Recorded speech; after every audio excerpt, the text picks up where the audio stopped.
Euskararen egunean, gerra garaian Bilbon biziraun zuen lehenengo euskarazko egunkariaren egoitza izan zenera etorri gara. Hotz eguna egunkariaren egoitza izan zenera etorri gara.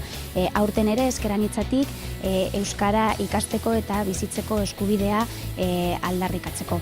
Datu soziolinguistikoen arabera, Euskal Autonomia Erkidegoko hiririk handienean, hots Bilbon, biztanleriaren 46%ak ez daki euskaraz. Beraz, ez du euskara erabiltzen eta ez du euskara erabiliko. Zentzu honetan, gure ustez, instituzioetatik euskararen ikasketen doakotasuna bermatu behar da, eta modu berean euskara bizitzeko eskubidea bermatu behar da. Merkataritzan, kirolan, kulturan, aisian, hotz eguneroko bizitzan, euskaraz bizitzeko eskubidea hain zuzen ere.